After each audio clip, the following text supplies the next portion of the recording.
नमस्कार, आदाब, सत श्री अकाल। मैं हूं कपिल काटपाल। स्वागत है आप सभी का मेरे डेली न्यूज एनालिसिस में। उम्मीद करता हूं आप इस सेशन को डेली फॉलो कर रहे हैं, अच्छे से फॉलो कर रहे हैं और रोज आप मुझे यहां पर मुलाकात कर रहे हैं और आपकी पढ़ाई जो है बहुत अच्छे से चल रही होगी।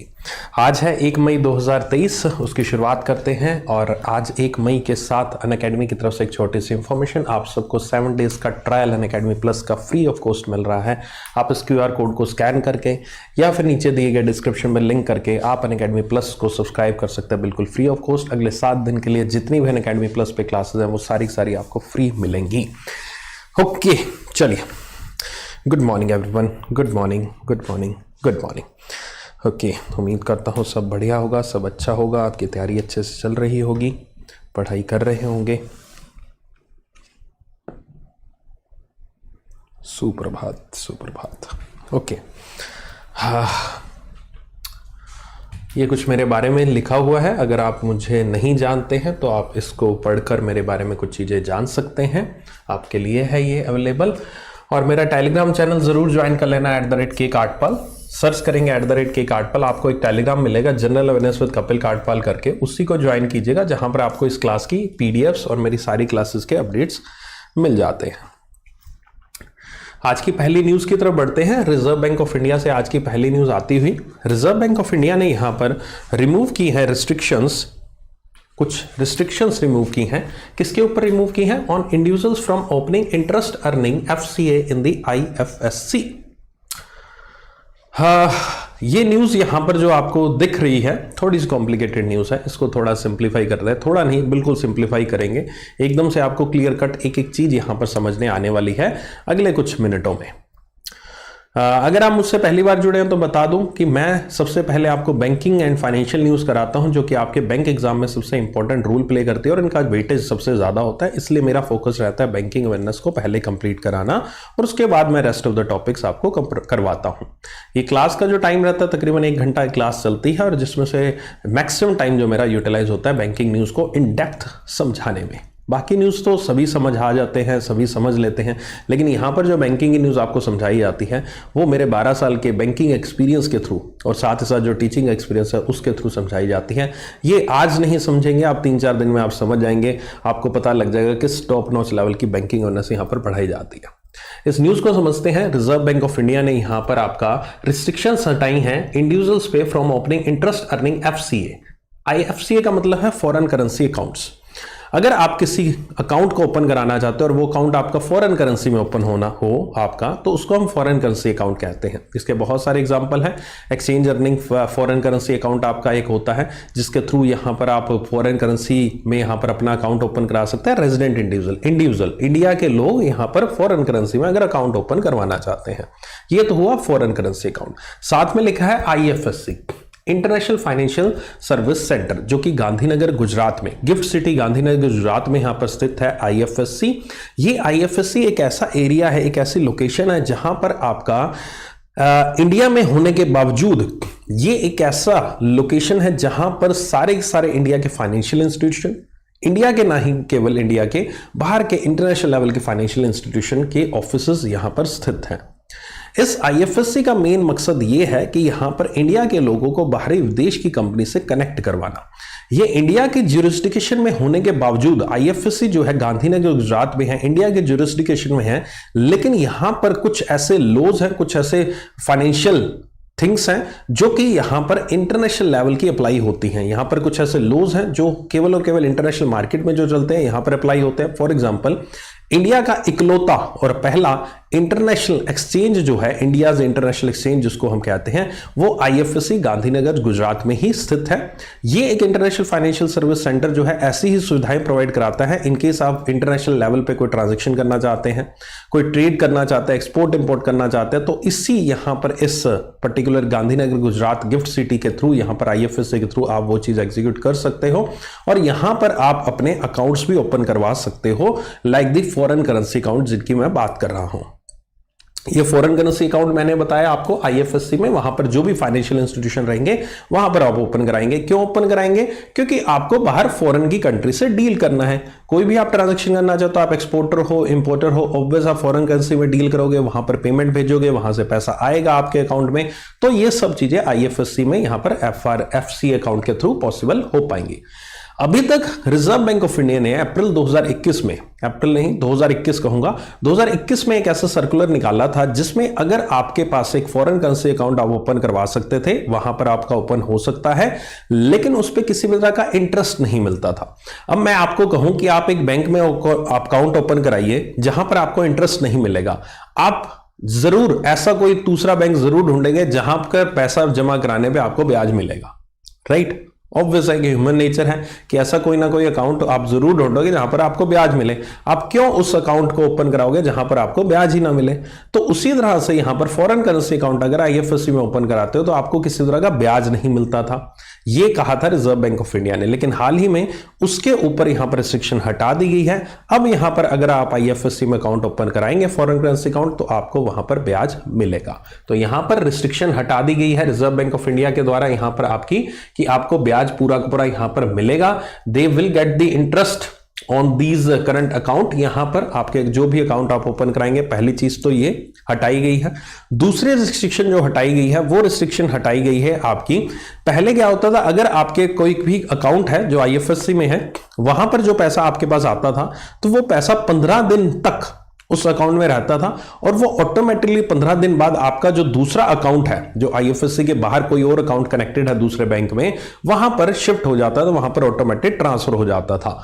लेकिन अब वो 15 दिन की रिस्ट्रिक्शन को भी हटा दिया गया है। इनकेस अगर आपको यहां पर ट्रांजैक्शन करनी है कंटिन्यूज, आप कंटिन्यू ट्रांजैक्शन कर रहे हो, तो आपका क्या होता था कि आपके लिए 15 दिन का टाइम है, आपको यहां पर 1 महीने बाद ट्रांजैक्शन करनी है। 1 महीने बाद ट्रांजैक्शन की, लेकिन 15 दिन बाद पैसा वापस आपका दूसरे अकाउंट में चला गया। तो इसलिए वो 15 दिन की रिस्ट्रिक्शन हटा दी गई। अब आपका पैसा जितने मर्जी समय तक पड़ा रहे, लेकिन आप उस पैसे को कभी भी इस्तेमाल कर पाओगे। पहले उस पैसे को 15 दिन के लिए इस्तेमाल कर सकते थे। पहले आपको जहां अकाउंट में गया पैसा, वहां से वापस आईएफएससी के अकाउंट में डालना पड़ता था, आईएफएससी अकाउंट से वापस जाता था पैसा। तो इस तरह के थोड़ा सा कॉम्प्लिकेटेड हो जाता था प्रोसीजर। तो उस चीज को भी हम यहां पर रिमूव कर दिया गया इस 15 दिन की कंडीशन को। तो यहां पर ओपन कर सकते हो आप interest earning foreign currency account international financial service centre में for making investment under the liberalised remittance scheme. Liberalised remittance scheme के तहत यह चीज की गई है। लिबरलाइज्ड रेमिटेंस स्कीम क्या है? एलआरएस जो है एक ऐसी स्कीम है जिसके तहत, स्कीम ना कह सकते हैं इसको हम, एक प्रकार से आप मैकेनिज्म कह सकते हो। इसके थ्रू आप एज अ इंडिविजुअल किसी भी फॉरेन करेंसी में अगर आपको पैसा भेजना है तो आप मैक्सिमम 2.5 लाख US$ तक पैसा भेज सकते हो, परमिसेबल है। इसके ऊपर आपको पैसा नहीं भेज सकते, उसके लिए अलग से प्रोविजंस है। लेकिन फिलहाल आप बिना किसी परमिशन के फ्रीली यहां पर अपना पैसा 2.5 लाख US$ तक किसी भी दूसरे देश में, कंट्री में, यहां पर किसी भी तो नहीं कहूंगा, लेकिन जिन कंट्री में अलाउड है उनमें आप 2.5 लाख US$ तक एलआरएस के तहत भेज सकते हो। और वही एलआरएस स्कीम के तहत यहां पर यह चीज आती थी कि आपको फॉरेन करेंसी अकाउंट में अपना पैसा रखना है, जहां से पैसा आपको विदेश में भेजना है, उसी के तहत यहां पर अब ये interest bearing foreign currency account open करने की आपको सुविधा दे दी गई है। ठीक है, okay. So central bank with an aim to deepen the financial market in IFSC and provide an opportunity to resident individuals to diversify their portfolio, permitted resident individual to make remittances. Remittance का मतलब होता है पैसा transfer करना। Under the liberalized remittance scheme to the International Financial Service Center established in India under the liberalized remittance scheme in February 2021 से, फरवरी 2021, मैंने तो अप्रैल बोला था ना, मैंने कहा था वो फरवरी की बात है, फरवरी 2021 की बात है। However, payments were only to be used for investment in IFSC security। ये उस टाइम की बात है कि जो पैसा था केवल IFSC में जो सिक्योरिटीज होती थी उन्हीं में इस्तेमाल किया जा सकता था उस पैसे को। लेकिन अब उस चीज को भी ओपन कर दिया गया। अब जो भी पैसा आप फॉरेन करेंसी अकाउंट में रखोगे उसको आप किसी भी चीज के लिए इस्तेमाल कर सकते हो। हो। ये ऑथराइज डीलर को यहां पर फेलिसिटेट करता था कि आप पैसा भेज सकते हो, रेमिटेंस कर सकते हो $2.5 लाख तक कहीं पर भी for any transaction permitted by the law पर फिस्कल ईयर। पर फिस्कल ईयर यानी कि एक साल में, फाइनेंशियल ईयर यानी कि 1 अप्रैल से लेकर 31 मार्च का जो समय होता है, 1 अप्रैल 2000 जैसे अभी 23 चल रहा है, तो 1 अप्रैल 2023 से लेकर 31 मार्च 2024 तक के समय को हम एक फाइनेंशियल ईयर यानी कि फिस्कल ईयर कहते हैं। तो एक फाइनेंशियल ईयर, फिस्कल ईयर जो है, उस दौरान $2.5 लाख ही यहां पर आप भेज सकते हो, उसके अलावा आप नहीं भेज सकते। ये तो एलआरएस एज इट इज है। अब इसे एलआरएस के तहत ये एक प्रोविजन यहां पर किया गया है।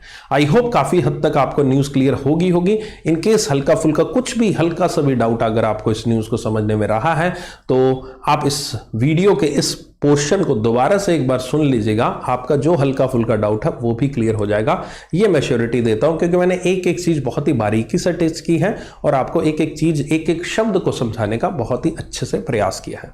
तो यहां पर आपको समझ में आ जाना चाहिए। नहीं आया तो कोई बात नहीं, इस वीडियो क्लिप को दोबारा देख लेना, definitely you will be good to go. बढ़िया से आपको अच्छे से समझ में आएगी ये चीज।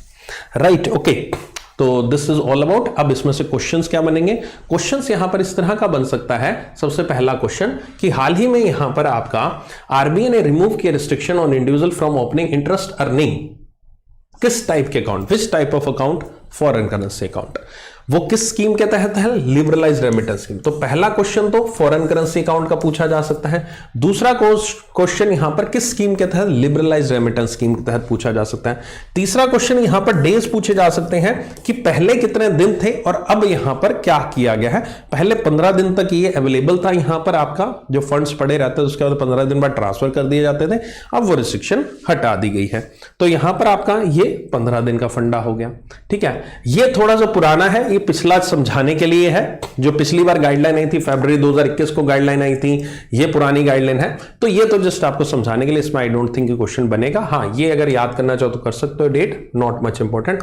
ये चीज जरूर इंपॉर्टेंट है, दैट इज कितनी अमाउंट यहां पर लिबरलाइज रेमिटेंस स्कीम के तहत आप दूसरे देश में भेज सकते हो। दैट इज $2.5 लाख आप दूसरे देश में भेज सकते हो एक साल में, एक resident individual without any restriction. I hope clear है न्यूज पूरी की पूरी। एक बार बता दो मुझे कमेंट सेक्शन में, सर क्लियर है? बिल्कुल ठीक है, बढ़िया से छपा के नहीं छपा, दिमाग में क्रिस्टल क्लियर है। ठीक है, चलो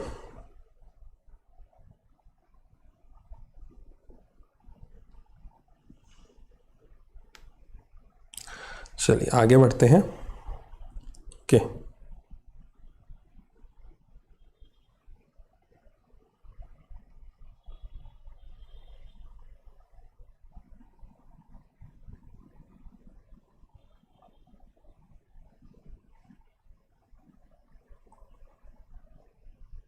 चलिए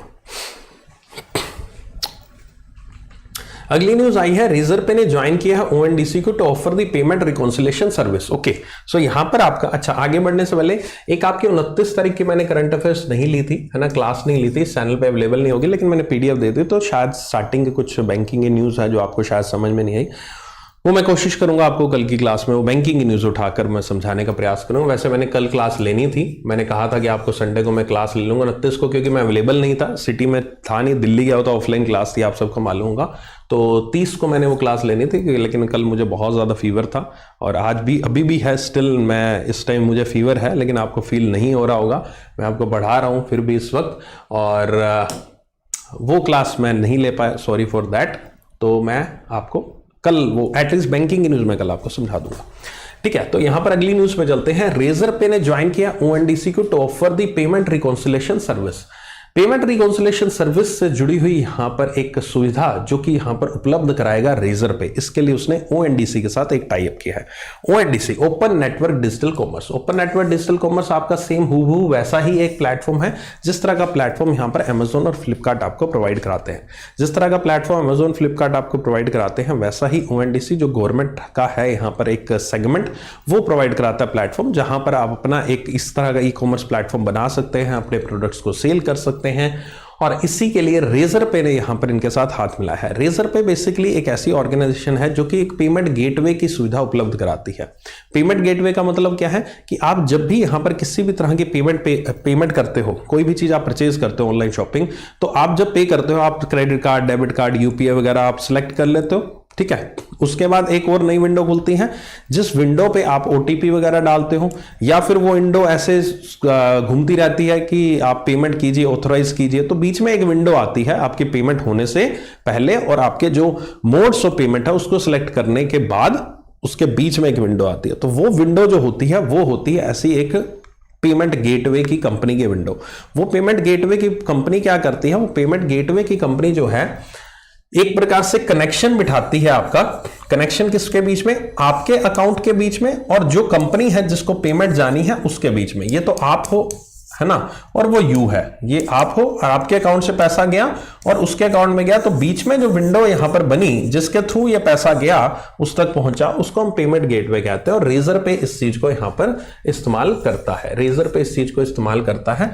और रेजर पे यहां पर आपका एक नॉन प्रॉफिट कंपनी है, setup by the department for promotion of industry and internal trade as an alternative for the international shopping. Okay, वो ओएनडीसी के बारे में लिखा हो। तो रेजर पे यहां पर अब ओएनडीसी प्लेटफॉर्म के लिए यहां पर इसी पेमेंट गेटवे का काम करेगा, ये पेमेंट गेटवे यहां पर उपलब्ध करवाएगा।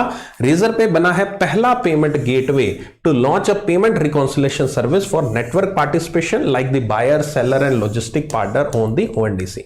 तो ये यहां पर पेमेंट गेटवे की सुविधा तो है ही, साथ में पेमेंट रिकॉन्सिलेशन की सुविधा भी है, यानी कि अगर आप यहां पर पेमेंट कर देते हो इनको, आपका पैसा इन तक पहुंच गया, ठीक है, यानी कि इस कंपनी के पास ओएनजीसी रेजर पे के पास पहुंच गया पैसा आपका, रेजर पे ने आपकी उस कंपनी को पैसा पहुंचाया, तो ये जो कंपनी के पास पैसा पहुंचेगा ऑब्वियस है इमीडिएट तो नहीं पहुंचेगा, इमीडिएट पैसा नहीं पहुंचेगा, पैसा इकट्ठा होगा और उसके बाद फिर इकट्ठा उठा के वो लोग उस कंपनी को पैसा पहुंचा देंगे। तो पेमेंट रिकॉन्सिलेशन, कितना पैसा आया, इनकेस कोई रिफंड हुआ तो वो चीज रिफंड करवाई गई।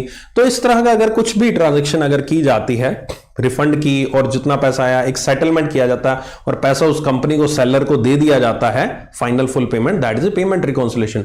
तो वो यहां पर रेजर पे आपका उपलब्ध कराने वाला है ओएनडीसी के साथ जो भी लोग जुड़े हैं, चाहे वो बायर है, चाहे सेलर है, चाहे वो लॉजिस्टिक पार्टनर यानी कि जो ट्रांसपोर्ट करता है, कोरियर सर्विस उपलब्ध कराता है एक जगह से दूसरी जगह सामान पहुंचाने में, उन सबके बीच में यहां पर एक रेजर पे इनका एक पेमेंट गेटवे के रूप में, पेमेंट रिकॉन्सिलेशन सर्विस के रूप में उपलब्ध कराएगा। ठीक है, okay. This will provide them with an integrated single view of all their transaction. Okay, so सारे के सारे ट्रांजैक्शन एक साथ दिखाई दे देंगे। तो यहां पर एग्जाम पॉइंट से क्वेश्चन क्या बनेगा, सबसे पहला क्वेश्चन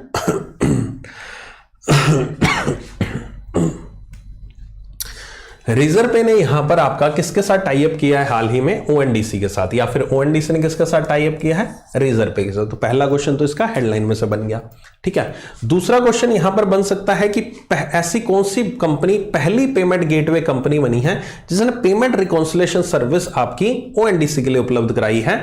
तो इस तरह का एक इनडायरेक्ट क्वेश्चन भी यहां पर बन सकता है। देखो आंसर तो दोनों के केस में सेम ही है, मैं चाहे इसका इस तरह से क्वेश्चन पूछ लूं जिसमें पूछ लूं ओएनडीसी ने किसके साथ टाई अप किया है, उसका आंसर भी रेजर पे बनेगा। मैं अगर ये पूछ लूं कि कौन सी बनी है पहली पेमेंट गेटवे कंपनी जिसने इस तरह का टाई अप किया है, उसका आंसर भी रेजर पे रहेगा। दोनों का क्वेश्चन का आंसर रेजर पे ही रहेगा, लेकिन थोड़ा सा पूछने का तरीका मेरा थोड़ा सा बदल गया है।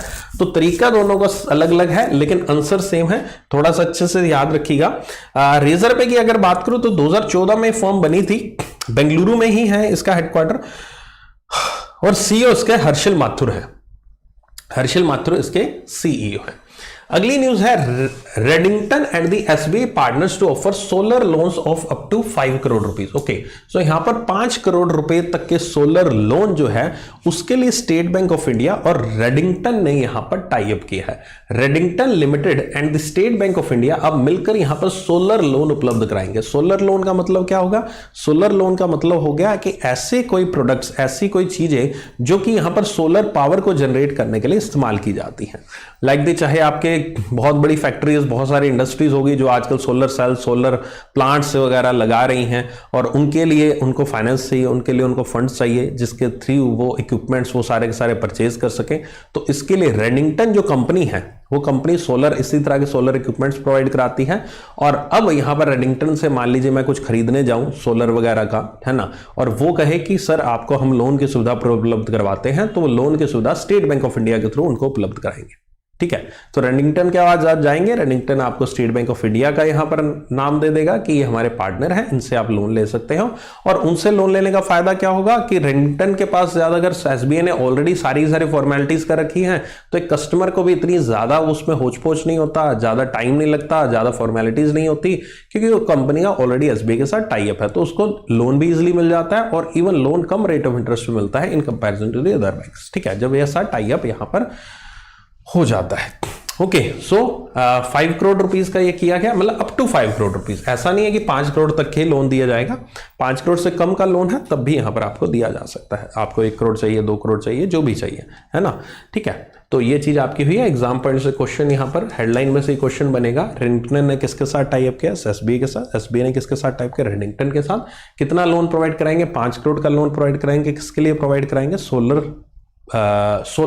इक्विपमेंट्स के लिए, सोलर प्लांट लगाने के लिए, कुछ सोलर सेल्स वगैरह जो भी आपके इक्विपमेंट्स रहते हैं सोलर एनर्जी को प्रोड्यूस करने के लिए, उसके लिए सोलर लोन्स दिया जाएगा। स्टेट बैंक ऑफ इंडिया 1 जुलाई 1955 को नेशनलाइज हुआ था, मुंबई में इसका हेडक्वार्टर है, चेयरपर्सन फिलहाल दिनेश कुमार खारा जी है।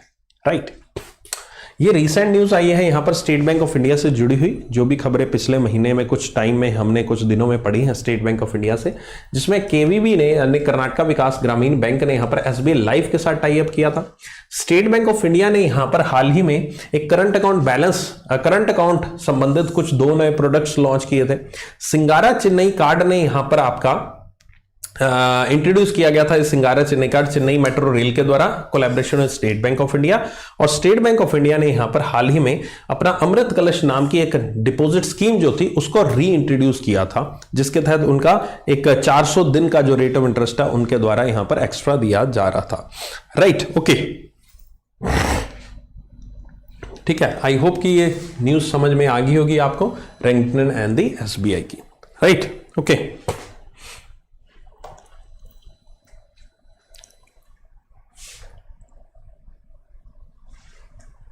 5 करोड़ का लोन दे देगी एसबीआई? क्यों 5 करोड़ का लोन देने में क्या दिक्कत है भाई साहब? सोच बड़ी रखो। 5 करोड़ का लोन तो कोई खास बात ही नहीं है यार। मैंने अपने हाथों से 20-20 करोड़ के, 25-25 करोड़, 30 करोड़ के लोन दे रखे हैं यार, कमाल। 5 करोड़, 7 करोड़, 10 करोड़ तो हम बात है। आपको क्या लगता है 5 करोड़ लोन बहुत बहुत बड़ी अमाउंट है? अगर आप किसी बहुत बड़ी ब्रांच में, किसी दिल्ली या मुंबई टाइप की ब्रांच में चले गए, वहां तो रोज कस्टमर आएंगे, वहां तो ऐसे कस्टमर आएंगे, अरे सर कितने का लोन चाहिए? 5 करोड़ का। ठीक है, आओ बैठो, मतलब बड़ा कैजुअल सा होगा। 5 करोड़ का लोन कुछ खास बात थोड़ी ना, 5 करोड़ का लोन, है ना। RBI governor addresses global conference on financial resilience. तो Reserve Bank of India governor है शक्तिकांत दास जी, उन्होंने एड्रेस किया global conference on financial resilience in Mumbai. So यहां पर एक कॉन्फ्रेंस आयोजित हुई है, और ये कॉन्फ्रेंस हुई है किसके ऊपर? फाइनेंशियल रेजिलियंस की, मुंबई में। कॉन्फ्रेंस थीम क्या है इस कॉन्फ्रेंस की? That is financial stability framework monitoring and implementation. ये इसकी इस बार की थीम है। It is being organized by college of supervisors in collaboration with the centre for central banking studies, bank of England, London. Okay, तो यहां पर ये आपका ऑर्गेनाइज किया गया इसको कॉलेज ऑफ सुपरवाइजर के द्वारा इन collaboration with the central for central banking studies, bank of England, London के द्वारा इसको ऑर्गेनाइज किया गया था। और ये कॉन्फ्रेंस कहां पर हुई है? मुंबई में आपकी हुई है। ठीक है, ओके। सो एग्जाम पॉइंट से क्वेश्चन यहां पर क्या बनेगा? ग्लोबल कॉन्फ्रेंस फाइनेंशियल रेजिलियंस कहां पर हुई है? मुंबई में हुई है। दूसरा क्वेश्चन यहां पर क्या बनेगा? दैट इज किसके द्वारा ऑर्गेनाइज किया गया है? ऑर्गेनाइज किया गया है यहां पर आपका college of supervisors in collaboration with centre for central banking studies, bank of England, London के द्वारा। तो ऑर्गेनाइजेशन कौन है, ऑर्गेनाइजर कौन है, और कहां पर हुई है? ये 2 कॉन्फ्रेंस यहां पर पूछी जा सकती है। और हाँ, ये थीम तो मैं भूल ही गया, थीम भी आपसे पूछी जा सकती है। That is what is the theme? Financial stability framework monitoring and implementation. Reserve Bank of India ने हाल ही में कॉलेज ऑफ सुपरवाइजर नाम का एक एडवाइजरी काउंसिल भी यहां पर सेटअप किया है। To further strengthen supervision over regulated entities यानी कि सभी बैंक्स, फाइनेंशियल इंस्टीट्यूशन जिनके ऊपर रिजर्व बैंक ऑफ इंडिया यहां पर रेगुलेट करता है, मॉनिटर करता है, उनको यहां पर आपका एडवाइजरी काउंसिल है, उनको एडवाइस देने के लिए किस तरह से काम किया जाना चाहिए, सुपरविजन और बेहतर करने के लिए, उनके ऊपर मॉनिटरिंग और बेहतर करने के लिए कॉलेज ऑफ सुपरविजन का शुरुआत यहां पर रिजर्व बैंक ऑफ इंडिया ने हाल ही में की है। इसको हेड कौन कर रहे हैं? इसको हेड कर रहे हैं एनएस विश्वनाथन जी। एनएस विश्वनाथन जी इसको हेड कर रहे हैं और इसके 5 अदर मेंबर हैं। लो जी, एक वेरी इंपॉर्टेंट क्वेश्चन मार्क कर लो यहां पर, जो आपके एग्जाम पॉइंट ऑफ से बहुत इंपॉर्टेंट है, एग्जामिनर फेवरेट बन सकता है क्वेश्चन और आपको आने वाले एग्जाम में देखने को मिल सकता है। और वो क्वेश्चन है कि रिजर्व बैंक ऑफ इंडिया ने हाल ही में जो कॉलेज सुपरवाइजर्स सेटअप किया एक एडवाइजरी काउंसिल, उसको हेड कौन कर रहे हैं? उसको हेड कर रहे हैं NS Vishwanathan ji. Mark is the most important question, ये आने वाले एग्जाम में आपसे डेफिनेटली पूछने वाला है। This could be a good question, आएगा ही आएगा। कॉलेज ऑफ सुपरवाइजर हेड कौन है? एनएस विश्वनाथन है। मार्क कर लीजिएगा, लिख लीजिएगा, कहीं किसी कॉपी के कोने पर कहीं छूट ना जाए, ठीक है। IndusInd bank to launch the digital bank Indie. Digital bank Indie यहां पर आपका इंडसइंड बैंक यहां पर लॉन्च करेंगे, ठीक है। अच्छा, एक चीज मैं आपको बताता हूं, एक बड़ी अच्छा मतलब कहाँ शायद ऑफलाइन क्लास जब हुई थी दिल्ली में, उसमें एक बात हुई, एक स्टूडेंट ने शायद आकर पूछा था मेरे से, कहता सर आप जो इंपॉर्टेंट क्वेश्चन कहते हो है ना, ये इंपॉर्टेंट क्वेश्चन याद करके चले जाएं क्या? रोज आप एक तो बताते हो तो महीने के 30 हो गए, 6 महीने के 180 हो गए। 180 में से सर आप कहते हो ये आएगा ही आएगा, तो 40 क्वेश्चन आते हैं, चलो किसी में 50 आते हैं, तो 40 में से सर मान लीजिए 180 में से आपके इंपॉर्टेंट क्वेश्चन है 15-20 आ जाएंगे। मुझे बस सर 15-20 नंबर ही चाहिए करंट अफेयर्स में, मैं क्यों पढ़ूँ 6 महीने करंट अफेयर्स?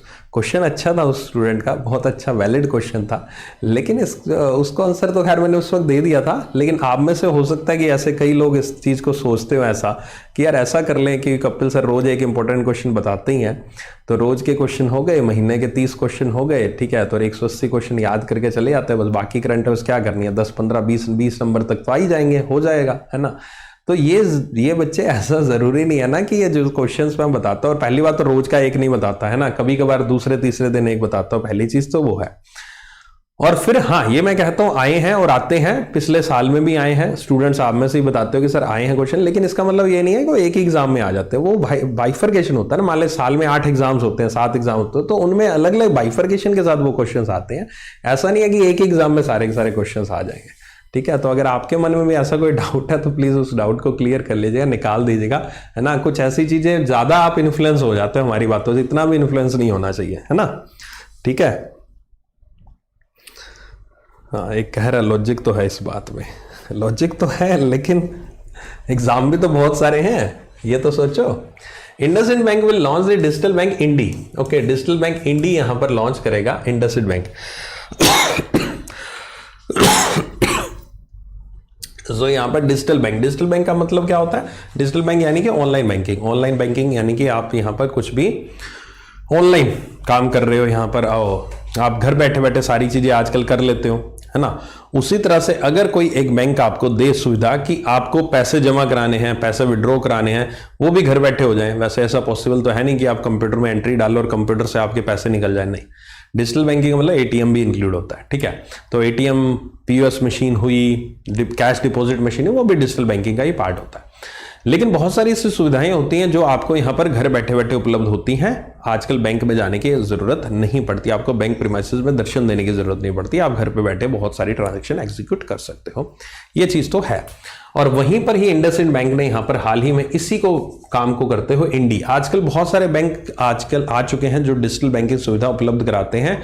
इवन ऐसे बैंक्स भी हैं मार्केट में जिनका किसी भी तरह की ब्रांचेस भी नहीं है, प्रीमाइसेस भी नहीं है, जिनको हम नियो बैंक कहते हैं।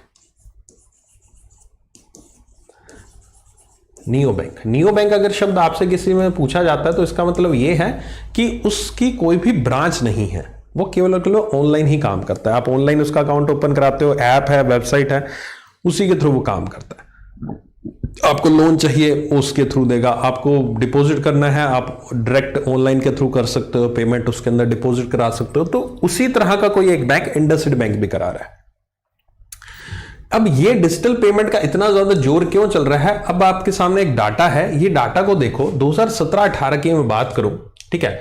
तब यहां पर number of digital transaction in crore, crore में ये है नंबर, करोड़ में नंबर ऑफ डिजिटल ट्रांजैक्शन यहां पर 2017-18 में 2071 करोड़ नंबर ऑफ ट्रांजैक्शन है। 2071 करोड़ 2071 करोड़ ट्रांजैक्शन यहां पर टोटल हुई थी। आज की डेट में ट्रांजैक्शन पिछले फाइनेंशियल ईयर में 9192 तक पहुंच चुकी हैं, तकरीबन 4 गुना यहां पर 4 टाइम्स यहां पर इंक्रीज हो चुकी हैं ये ट्रांजैक्शन। तो इसका मतलब ये है कि लोग डिजिटल बैंकिंग की तरफ ज्यादा बढ़ रहे हैं और ये नंबर और आगे बढ़ने के पूरे पूरे आसार है। तो इसलिए यहां पर बैंक्स भी चाहते हैं कि हम क्यों पीछे हटे, हम भी उपलब्ध कराएं ये सुविधा। नहीं तो कोई और नियो बैंक जैसे प्लेटफॉर्म ये चीजों को कर रहे हैं तो फिर हम ऑलरेडी एग्जिस्टिंग बैंकर हैं, ऑलरेडी हम वहां पर बैंकिंग कर रहे हैं, तो हम इस चीज को क्यों नहीं कर रहे। तो उन्होंने अपना खुद का एक डिजिटल बैंक उपलब्ध कराने की बात कर ली है। ठीक है, ओके। सो ये है 9192। ये फिगर याद करने की जरूरत नहीं है, जस्ट मैंने आपके रेफरेंस के लिए दिया है। ठीक है, वैसे याद करना है तो जस्ट ये याद कर लेना, ये याद कर लेना, इससे अलग से फिगर्स वगैरह के न्यूज आती रहती हैं, अभी कुछ याद करने की जरूरत नहीं। ठीक है, तो ये है 9192 करोड़ और ये है 2071 करोड़। उस दिन एक कमेंट मैंने पढ़ा, मेरा एक्चुअली आदत है जब मैं पढ़ाता हूं ना तो नंबर्स मैं हिंदी में बोलता हूं, 2071 है ना, 9192, मैं इंग्लिश में नहीं बोलता। उस दिन एक बड़ा प्यारा कमेंट मैंने पढ़ा, उसमें बोला कि सर प्लीज ना इन नंबर्स को इंग्लिश में बोल दिया करो, हिंदी में समझ नहीं आता है। तो आपके लिए यह वो जो भी था है ना, कि ये है 9192 करोड़ और ये है 2071 करोड़। ठीक है, आई होप कि अब आपको समझ में आ गया होगा। ये रिसेंट फैसिलिटीज है जो भी हाल ही में बैंक्स और इंश्योरेंस सेक्टर ने यहां पर लॉन्च किया है। ठीक है, बैंक और इंश्योरेंस सेक्टर ने, आईसीआईसीआई बैंक ने हाल ही में एक easy EMI facility UPI payment scanning QR code ये इश्यू की है। अब ये जो रिसेंट न्यूज आती है ना, रिसेंट फैसिलिटीज जो नए स्टूडेंट उनके लिए बता दो, ये न्यूज हम ऑलरेडी कवर कर चुके हैं। ऐसा नहीं है कि आज ही मैंने कवर की है, पिछले महीने में हमने कवर की था। अब तो मतलब आज 1 महीना, तो मैं इसलिए पिछला महीना बोल रहा हूँ, पिछले दिन वैसे नॉर्मली बोलता हूँ पिछले दिनों में हमने कवर किया। तो पिछले दिनों में हमने ये न्यूज कवर की है। ये जस्ट एक न्यूज आती है इससे रिलेटेड, तो उससे रिलेटेड कुछ और रिसेंट न्यूज होती है, तो वो मैं आपके रिवीजन के लिए दे देता हूँ कि आपको हाथों हाथ रिवीजन होती है, आपको याद आती रहे चीजें, है ना। तो इसलिए आपको दी है। डीबीएस बैंक ने यहां पर डीजी पोर्टफोलियो लॉन्च किया था, कैनरा बैंक ने यहां पर प्रीमियम पे रोल अकाउंट लॉन्च किया था, एक्सिस बैंक ने डिजिटल दुकान लॉन्च किया था, एक्सिस बैंक ने माइक्रो पे नाम का लॉन्च किया था, आरबीएल बैंक ने डिजिटल एफडी स्कीम और साउथ इंडियन बैंक ने एसआईबी सी फेयर एसआईबी पल्स यहां पर शुरू किया था। रिसेंट फैसिलिटीज ऐप है कोई उनकी, या फिर कोई टेक्नोलॉजी नई इंट्रोड्यूस की है किसी भी बैंक ने। ठीक है, ओके, चलिए आगे चलते हैं।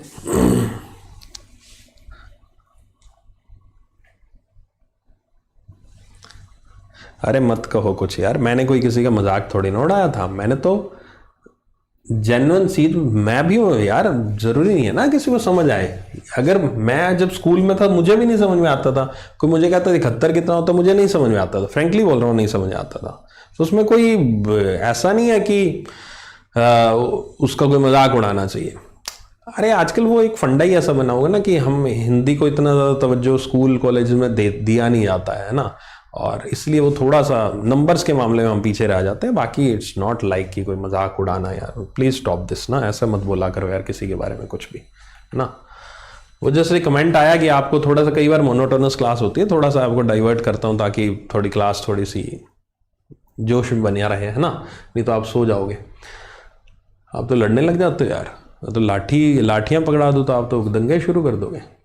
चलो, टेस्ला और यूएसए ने साइन किया है इंडियन ऑयल के साथ to sell batteries at petrol pumps. Indian oil has entered into the alliance with the Tesla power USA for providing the automotive batteries at fuel station across the country. Company के तकरीबन 36,000 petrol pump है पूरी country में, और 36,000 petrol pumps पे यहां पर आपका पेट्रोल पंप्स पे अब बैटरी सेल की जाएंगी। इसके लिए टेस्ला पावर यूएसए ने यहां पर एक टाई अप किया है आपका बैटरीज के लिए। बैटरी सेल की जाएंगी टेस्ला के द्वारा, टेस्ला पावर यूएसए के द्वारा बैटरीज। ये है संबंधित इलेक्ट्रिक व्हीकल से। आपके इलेक्ट्रिक व्हीकल आजकल बहुत सारे रोड्स पे आ चुके हैं, है ना। तो इलेक्ट्रिक व्हीकल ऑब्वियस है, उसको चार्ज करना पड़ता है, चार्ज करना है जरूरी है। अब इनके चलते चलते किसी की बैटरी खराब हो जाए, कुछ भी हो सकता है, राइट। अब ये चार्ज ना हो बैटरी, तो बैटरी तो चाहिए होंगे। पेट्रोल तो हम भरवा लेते हैं, लेकिन बैटरी का क्या, बैटरी अगर खराब हो जाए तो क्या करोगे। तो बैटरी भी आपको इन पेट्रोल पंप्स पे उपलब्ध हो जाएगी, आप जाइए वहां पर बैटरी ले सकते हैं आप, इलेक्ट्रिक व्हीकल की बैटरी। और अपने जो इलेक्ट्रिक व्हीकल को चार्ज करने की सुविधा तो आजकल काफी जगह पे उपलब्ध है ही, तो अब बैटरीज भी आपको मिल जाएंगी। तो इसी के लिए टेस्ला पावर ने यहाँ पर एक टाई अप किया है इंडियन ऑयल कॉरपोरेशन के साथ इंडियन ऑयल के 36,000 तकरीबन 36,000 पेट्रोल पंप्स इंडिया में स्थित हैं। ठीक है, ओके, चलो आगे चलते हैं।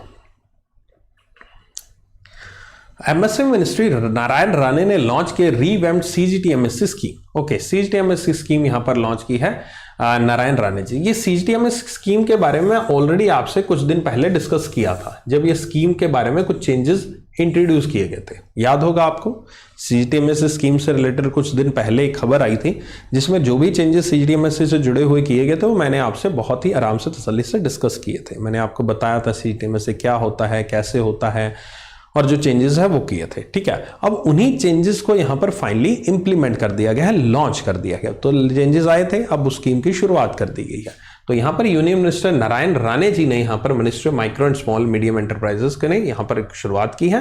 अब ये जो चेंजेस किए गए हैं, इन चेंजेस को एक बार फिर से मैं आपको समझा देता हूं, आपकी न्यूज भी रिवाइज हो जाएगी, जो नए वाले हैं उनको भी पता लग जाएगा और आपके लिए वो न्यूज भी रिवाइज हो जाएगी। हाँ, इनकेस तीसरी बार कोई ऐसी खबर आती है फिर मैं नहीं कराऊंगा, फिर ऑलरेडी मैं बता दूंगा भाई 2 बार पहले करवा चुका हूं, देख लो क्लास। अब मैं इन चेंजेस को आपको समझा देता हूं कि चेंजेस क्या किए गए हैं या फिर ये सीजीटीएमएससी स्कीम है क्या। बड़े ही इंटरेस्टिंग चीज है, ठीक है, सुनना बड़ा ध्यान से, जो खासकर नए बच्चे हैं उनको बड़ा मजा आने वाला है। ठीक है, credit guarantee for MSCs, micro and small enterprises, credit guarantee आपको दिया जाता है, क्रेडिट गारंटी दी जाती है। क्रेडिट गारंटी का मतलब क्या है? आप बैंक में जब भी लोन लेने जाते हैं, बैंक वाले आपको कहते हैं कोई चीज गिरवी चाहिए हमें, कोई चीज सिक्योरिटी के रूप में रख दीजिए सिक्योरिटी के रूप में, कोई दिक्कत नहीं है। ठीक है, अब यहां पर सिक्योरिटी के रूप में रखने के लिए किसी के पास कोई चीज ना हो, किसी के पास कोई गिरवी रखने के लिए सामान ही ना हो, तो क्या करेगा बेचारा, क्या करेगा? लोन नहीं मिलेगा, नहीं मिलेगा लोन उसको।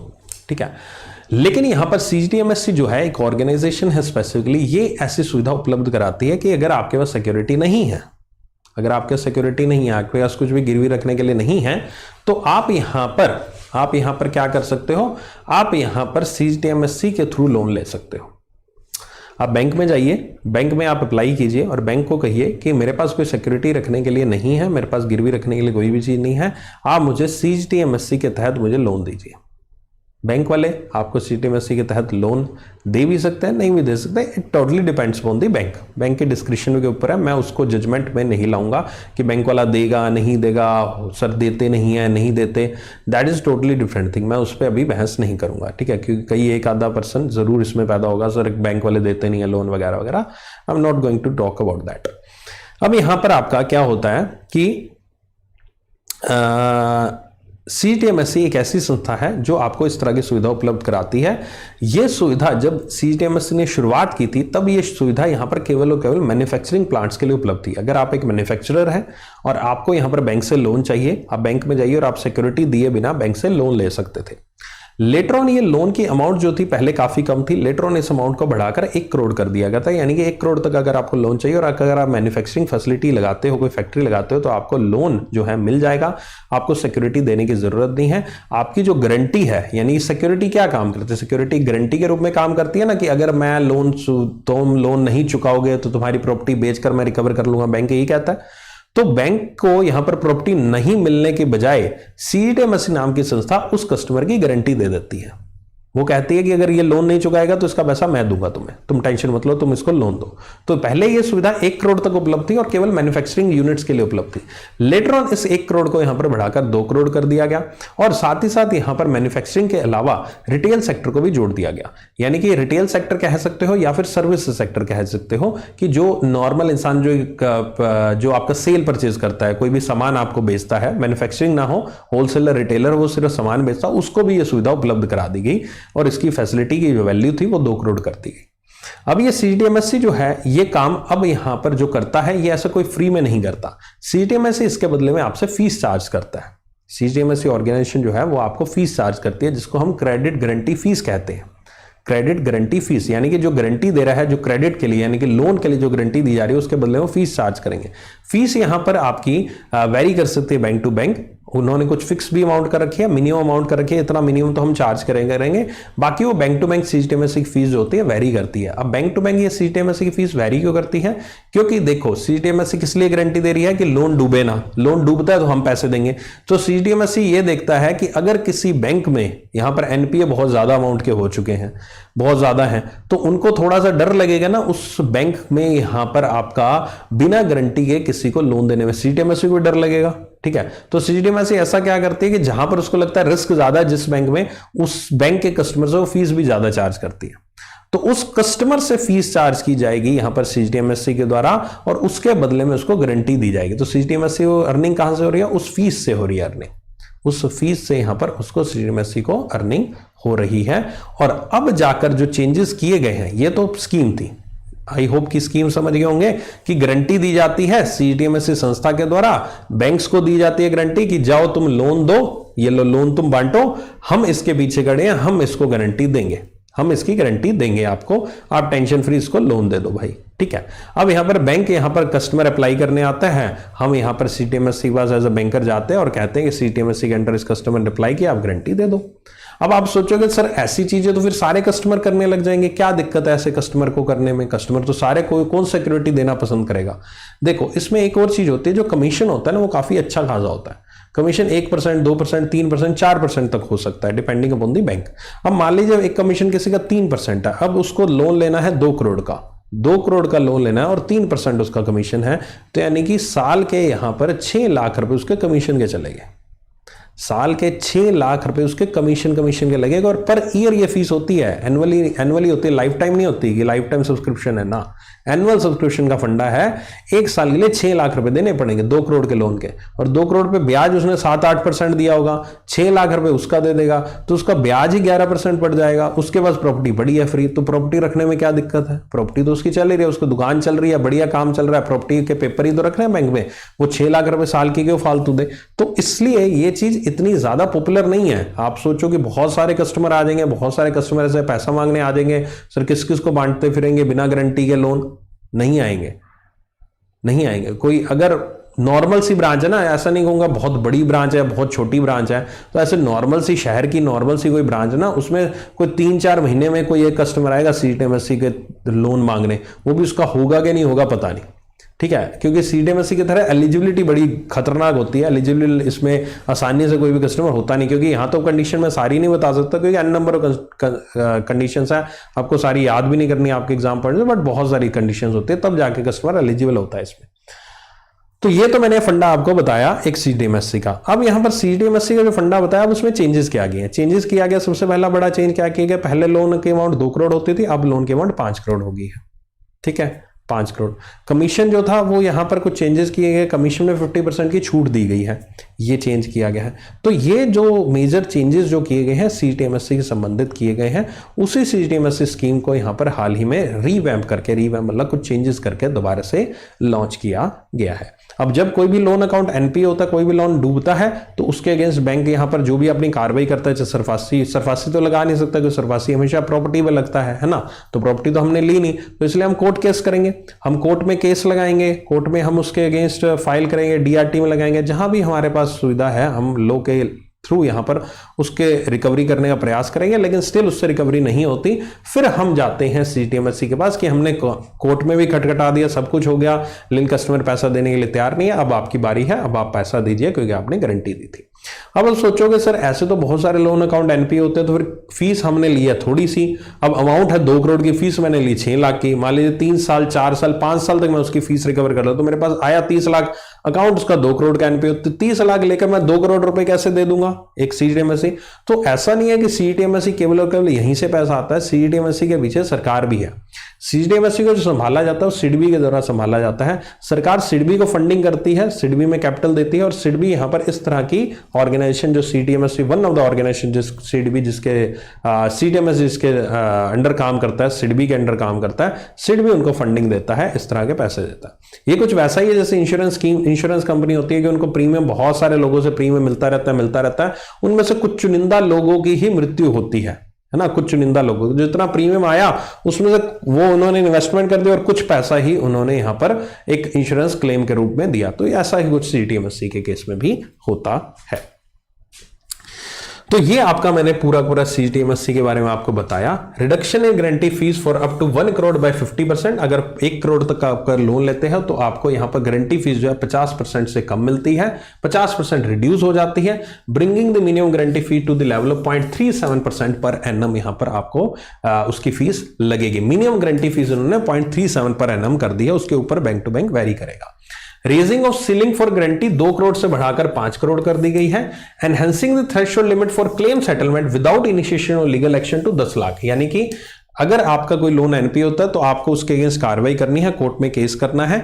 और अगर आप यहां पर 10 लाख तक का ही अमाउंट है, 10 लाख या 10 लाख से नीचे अमाउंट है, तो आपको बिना कोर्ट में केस किए आप CTMSE के पास जाकर डायरेक्टली क्लेम ले सकते हो। ठीक है, ये चीज भी यहां पर CTMSE के द्वारा आपका चेंजेस में लाई गई है। तो ये 3 बड़े चेंजेस जो CTMSE स्कीम में लाए गए हैं। आई होप कि ये चीज आपको समझ में आ गई होगी। ठीक है, ये CTMSE अगस्त 2000 की स्कीम है, बहुत पुरानी स्कीम है। Ministry of micro small and medium enterprise involve है और सिडबी इसके अंदर इन्वॉल्व है। देखो सिडबी आ गया ना, सिडबी इसके अंदर इन्वॉल्व है।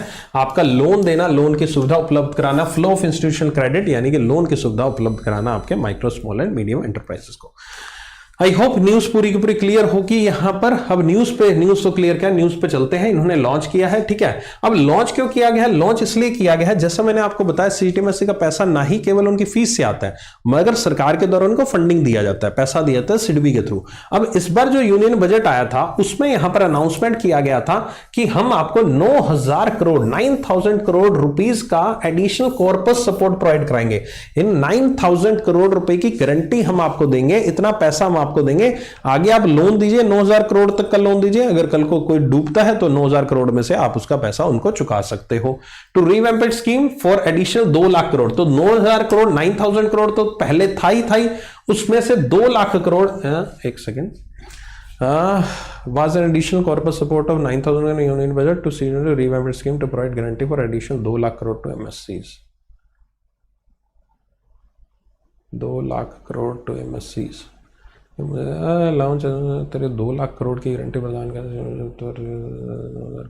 अच्छा ठीक है, ओके। सो यहां पर जो गारंटी है पूरी की पूरी 2 लाख करोड़ रुपए तक की गारंटी यहां पर दी जानी है, जिसमें से 9,000 करोड़ इस बार यूनियन बजट में एक्स्ट्रा अप्रूवल दिया गया। एडिशनल 9,000 करोड़ उन्होंने और अप्रूवल दिया है। यह चीज यहां पर की गई है इस बार बजट में। बजट में क्या किया? 9,000 करोड़ की अमाउंट यहां पर इंक्लूड की गई है। इस न्यूज में जो क्वेश्चन बनेगा वो बनेगा यहां पर सबसे पहले CTMSE का फुल फॉर्म याद रख लेना और CTMSE में क्या क्या चेंजेस किए गए वो याद रख लो। CTMSE क्या है क्या याद रखना, ये पूरी पूरी न्यूज को आपको अच्छे से याद रखना है, क्योंकि स्टेटमेंट बेस्ड क्वेश्चन एक बड़ा ही अच्छा सा बन सकता है। स्टेटमेंट बेस्ड क्वेश्चन उम्मीद करता हूं आप समझ गए होंगे। स्टेटमेंट बेस्ड क्वेश्चन आपका आता है, इनमें से कौन सा कथन सही है कौन सा नहीं है, पूरी पूरी 3-4 स्टेटमेंट दे देंगे, फिर उसमें बताएंगे फर्स्ट सेकंड थर्ड इज कौन सा ऑप्शन सही है, first second third, first second fourth, first third fourth या ओनली फर्स्ट। इस तरह के जो ऑप्शंस के साथ क्वेश्चंस आते हैं जो कि मैं क्विज में आपको देता हूं आजकल, है ना। आपने देखा होगा आजकल जो आपको क्विज में रात को 10 बजे अनअकैडमी स्पेशल क्लास पे रहता हूं, उसमें आपको इस टाइप के क्वेश्चंस मिल जाते हैं आपको करने के लिए, ठीक है। ओके चलो, क्लियर है, चीज समझ में आ गई। CTMSE fees can be refunded? नहीं, आपको एक बार आपने जो फीस दे दी वो रिफंड नहीं की जाती, वो फीस एज इट इज ही रहती है, वो फीस एज इट इज ही रहेगी। यहां पर आपको फंडिंग नहीं दी जाएगी, उसके वापस रिफंड कुछ भी नहीं मिलेगा आपको, ठीक है। ओके चलो आगे चलें।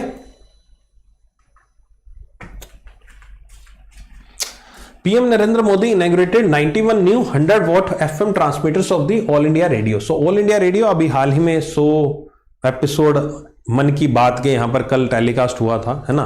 100th एपिसोड ऑफ मन की बात, दैट इज रेडियो प्रोग्राम जो कि प्रधानमंत्री मोदी जी के द्वारा यहां पर स्टार्ट किया गया था। उसी का यहां पर आपका उससे पहले यहां पर आपका 91 नए 100 वॉट के FM transmitters all India radio के यहां पर लॉन्च किए गए, इंस्टॉल किए गए हैं 85 डिस्ट्रिक्ट्स में across the 18 states and 2 union territories, ताकि रेडियो कनेक्टिविटी को और बढ़ावा दिया जा सके। सो यहां पर आपका as part of government commitment to enhancing FM connectivity in the country, 91 new FM transmitters यहां पर आपके किए गए हैं। एस्पिरेशनल डिस्ट्रिक्ट्स यहां पर कौन सी होती हैं, कितनी एस्पिरेशनल डिस्ट्रिक्ट है, चलो बताओ मुझे कमेंट सेक्शन में, टोटल कितनी एस्पिरेशनल डिस्ट्रिक्ट है। एस्पिरेशनल डिस्ट्रिक्ट ऐसी डिस्ट्रिक्ट्स हैं जो कि यहां पर इंडिया में यहां पर कुछ ऐसी चुनी गई जहां पर लोग जो है थोड़े सोशियो इकोनॉमिक बैकवर्ड क्लासेस के लोगों की पॉपुलेशन ज्यादा है और उन लोगों को यहां पर अपलिफ्ट करने के लिए वहां पर एक्स्ट्रा फैसिलिटीज दी जाती है, एक्स्ट्रा फंडिंग दी जाती है। तो इन एस्पिरेशनल डिस्ट्रिक्ट्स को फोकस में लाकर वहां पर ही आपका 85 ऐसी डिस्ट्रिक्ट्स को, उनमें से ही 85 डिस्ट्रिक्ट्स को चुना गया जहां पर आपके 91 न्यू एफएम ट्रांसमीटर्स को लगाया गया ताकि आप वहां पर रेडियो स्टेशंस की कनेक्टिविटी जो है और बेटर हो सके। ठीक है, okay, and it will result in expansion of coverage in about 35,000 square kilometre तक एरिया में यहां पर आपका कवरेज बढ़ जाएगा इसका। ठीक है, यहां पर एस्पिरेशनल डिस्ट्रिक्ट भी है और बॉर्डर एरियाज भी है, दोनों जगह हैं। 85 डिस्ट्रिक्ट अकेले एस्पिरेशनल नहीं है, बॉर्डर एरियाज में भी है। बॉर्डर एरिया से याद आया, एक बार मैं अपने सीनियर के साथ, सर के साथ एक शहर से दूसरे शहर जा रहा था। ठीक है, हाँ, हमने जाना था वहां पर, तो रास्ते में क्या हुआ, हमने पंजाब में हम अंडर एंटर किए, पंजाब साइड में। ठीक है, मेरी सिटी भी बॉर्डर के पास ही है, यहाँ से 20-25 किलोमीटर दूर बॉर्डर ही है, पाकिस्तान बॉर्डर है। तो हम पंजाब में कुछ ऐसे शहर से गुजरे जो कि पाकिस्तान बॉर्डर से 3-4 किलोमीटर ही इधर था। ठीक है, तो सर का उस रूट पे रोज आना जाना लगा रहता, रोज तो नहीं मतलब हफ्ते 10 दिन बाद वो आते जाते रहते उस रूट पे। तो उन्होंने अचानक अपने कार का रेडियो ऑन किया, नॉर्मली नहीं उन्होंने ऑन किया, उस वक्त ऑन कर लिया। मैंने कहा क्या हुआ सर, कहते आओ तुम्हें पाकिस्तानी गाने सुनाता हूँ। तो उन्होंने रेडियो ऑन किया, उस पर पाकिस्तानी गाने चल रहे थे रेडियो। मैंने कहा सर ये क्या है, कहते अपने पाकिस्तान बॉर्डर के नज़दीक है, यहाँ पाकिस्तान का रेडियो कैच करता है, मैं रोज़ हमेशा सुनता हुआ जाता हूँ। कहता बस थोड़ी देर ही कैच करेगा, 15-20 मिनट कैच करेगा, उसके बाद ये नहीं कैच करेगा, फिर अपने थोड़ा सा दूर हो जाएंगे। मैं चलो सर सुनिए, है ना। तो वही शायद बॉर्डर एरियाज़ की बात कर रहे हैं कि बॉर्डर एरियाज़ में यहाँ पर आपके रेडियो कनेक्टिविटी को और बेहतर करने के लिए ये चीज़ की जाएगी। राइट, ओके, चलिए आगे चलते हैं। इंडिया का खैर वो 100 जो है 100 एपिसोड मन की बात के, उसके ऊपर भी न्यूज़ कराऊंगा मैं आपको, एक आधे दिन में थोड़ी डिटेल में करेंगे उसके बारे में, कब हुआ था एपिसोड, कितने हुए, कैसे हुए, उसके बारे में डिटेल एक न्यूज़ पूरी आऊंगा लेकर उसको, है ना। उसमें से एक क्वेश्चन काफ़ी इंपॉर्टेंट बन सकता है आपके एग्जाम पॉइंट ऑफ से। ओके, अच्छा, इस न्यूज़ में से क्वेश्चन जो बनेगा, कितने डिस्ट्रिक्ट्स में लॉन्च किया गया, पहला क्वेश्चन, कितने स्टेट्स और यूटीज में लॉन्च किया गया, दूसरा क्वेश्चन। ठीक है, कितने हैं, 91 है। ठीक है, ये याद करना, नंबर्स ऑफ कितने किए गए हैं, और ये एरिया वेरिया चलो छोड़ो, इसको याद करने की जरूरत नहीं है। इंडिया का पहला cable stayed Anji Khad railway bridge will be ready in May 2023। Okay, मई 2023 में यहां पर अंजी खंड ब्रिज, जो मई अभी आई गया खैर, है ना, मई में यहां पर तैयार हो जाएगा। अंजी खंड ब्रिज के बारे में बात करूं तो आई डोंट थिंक आप में से अगर जो एक जनरल अवेयरनेस पढ़ता है, नॉर्मल जनरल न्यूज इधर उधर की सुनता है या इंटरेस्ट लेता है, तो उसको अंजी खंड ब्रिज के बारे में शायद ना मालूम है, ऐसा कोई व्यक्ति नहीं होना चाहिए क्लास में। वैसे आई होप कि, मुझे पता है कि होंगे, मैक्सिमम लोग होंगे जिनको इसके बारे में पता ही नहीं होगा अंजी खंड ब्रिज के बारे में, क्योंकि एक हमारी एक क्या होता है, हम तभी किसी चीज़ को पढ़ते हैं जब हमें मजबूरी में पढ़ना पड़ता है। हम जनरल अपनी नॉलेज के लिए, जनरल अवेयरनेस के लिए कभी इधर उधर की चीज़ों को नहीं पढ़ते हैं। इसलिए तो हम कहते हैं जब हम करंट अफेयर्स याद करने शुरू करते हैं तो मैक्सिमम स्टूडेंट्स ये कहते हैं सर करंट अफेयर्स याद नहीं होती। क्यों नहीं याद होती? क्योंकि उनका इंटरेस्ट ही नहीं होता, क्योंकि उन्होंने कभी न्यूज़ नहीं सुनी, कभी न्यूज़पेपर पढ़ा नहीं है, कभी इधर उधर की खबरें नहीं पता। इवन उनको ये भी उनसे पूछा जाए कि हाँ भाई, हाँ ये अभी चल रहा है, तुम्हें क्या पता है इंडिया में G20 चल रहा है, अच्छा वो क्या होता है, मतलब इस तरह की चीजें होती हैं। तो फिर उनको जब इस चीज में इंटरेस्ट नहीं होता, फिर करंट अफेयर्स याद नहीं रहती। सबसे बड़ी चीज ही यही है कि करंट अफेयर्स याद क्यों नहीं रहती, क्योंकि आपको इंटरेस्ट नहीं है उस चीज में, और इंटरेस्ट आपको वो चीज का डेवलप करना आना पड़ेगा, करना चाहिए, तभी करंट अफेयर्स याद रह पाएगी, नहीं तो नहीं याद रहेगी। अब अंजी खंड ब्रिज के बारे में इसलिए बात करो क्योंकि ये बहुत ही फेमस ब्रिज है, बहुत सालों से बन रहा है ये ब्रिज, और फाइनली इसकी शुरुआत होने वाली है। और ये जिस दिन इसकी शुरुआत होगी, आप देख लेना सारे न्यूज चैनल, जिस तरह से आपको यार अटल टनल आपने देखा होगा, है ना, कितनी बड़ी न्यूज कवरेज आई थी, कितने दिन तक न्यूज कवरेज उसकी आती रही, उसके बाद कितनी आपने एन नंबर ऑफ यूट्यूबर्स को, इंस्टाग्राम इन्फ्लुएंसर्स को, कितने लोगों को वहां जा जाकर वीडियोस रील्स बनाते हुए आपने देखा होगा, कितने लोग स्पेशली घूमने ही अटल टनल को देखने गए। तो वैसे ही अंजी खंड ब्रिज, आप देखना कि आने वाले 1 महीने में आपको इससे रिलेटेड कितनी यूट्यूब वीडियोस मिलने वाली है। ठीक है, अंजी खंड ब्रिज यहां पर, अब मैं इतनी बातें कर रहा हूं तो मैंने हाइप तो क्रिएट कर दिया है, आखिरकार है, अब आपको पता तो होना चाहिए आखिरकार है क्या। ठीक है, ये बेसिकली एक ऐसा ब्रिज है जो कि 96 केबल्स पे टिका हुआ है और इंडिया का पहला केबल स्टेड ब्रिज बनेगा जो कि कटरा और रियासी को जम्मू और कश्मीर से जोड़ेगा। बेसिकली जम्मू कश्मीर में जो अगर रहने वाले हैं या आसपास जानते होंगे तो आपको पता होगा जम्मू कश्मीर में रेलवे लाइन जो है वो ज्यादा आगे तक नहीं जाती। जम्मू से कटरा तक कनेक्ट हुआ जहां माता वैष्णो देवी जी का वो मंदिर है और आगे यहां पर लाइन नहीं जाती, लेकिन अब वहां से भी आगे लाइन को लेकर जाया जा रहा है, रेलवे लाइन को। और रास्ते में एक ऐसी लोकेशन आती है जहां पर एक बहुत बड़ी खाई है और उसके नीचे से नदी बह रही है और उस नदी ऊपर यहां पर एक पुल बनाने की तैयारी की गई और वो पुल यहां पर बहुत ही सबसे ऊंचा एक सुपर स्ट्रक्चर बनाया जा रहा है। मई 2023 में कवर हो जाएगा कंप्लीट। 400 करोड़ की इसकी लागत है। 473 मीटर लंबा यहां पर ये पोर्शन रहेगा और इसकी टोटल लेंथ 725 मीटर यहां पर रहने वाली है। ठीक है, ओके। और ब्रिज एक वाइटल रेल लिंक है between the Kashmir and the rest of India. जो कश्मीर, श्रीनगर, उधमपुर, बारामूला इलाका है आपका, ये सारा का सारा श्रीनगर इलाका इस ब्रिज के थ्रू ही कनेक्ट हो पाएगा। इस ब्रिज के थ्रू ही सारी की सारी ट्रेन आगे नेक्स्ट पार्ट पर जाएगी और ये यहां पर अंजी रिवर को कनेक्ट करेगा, इसलिए इसका नाम अंजी खंड ब्रिज रखा गया है जो कि एक ट्रिब्यूटरी है चिनाब नदी की। ठीक है, इससे रिलेटेड और भी खबरें बहुत सारी आएंगी जब ये इनॉग्रेशन होगा इसका, तब उसको मैं और डिटेल में कवर करूंगा। फिलहाल अगर कोई नजदीक आपके एग्जाम है तो उसके लिए इतनी न्यूज काफी है समझने के लिए। कितनी अमाउंट है? 400 करोड़ की अमाउंट है। ये इसकी स्पेसिफिकेशंस याद रख लीजिएगा। कहां पर है? आपका कटरा और रियासी के बीच में है। लोकेशन इंपॉर्टेंट है। और मेरी तरफ से आज एक और इंपॉर्टेंट क्वेश्चन एग्जामिनर फेवरेट, और वो ये वाला है कि भाई साहब अंजी नदी या फिर अंजी नदी किस नदी की ट्रिब्यूटरी है? चिनाब नदी की ट्रिब्यूटरी है अंजी नदी। ये आपसे क्वेश्चन पूछा जा सकता है ना। सारे क्वेश्चन तो आप याद कर लोगे लेकिन ये शायद आप याद नहीं करोगे। अंजी नदी चिनाब नदी की ट्रिब्यूटरी है। ये यहां पर इस एरिया को यहां पर कनेक्ट करेगा। ओके, चलिए याद रख लेना सारा का सारा पोर्शन जो मैंने आपको क्वेश्चंस बताए हैं। Right, okay.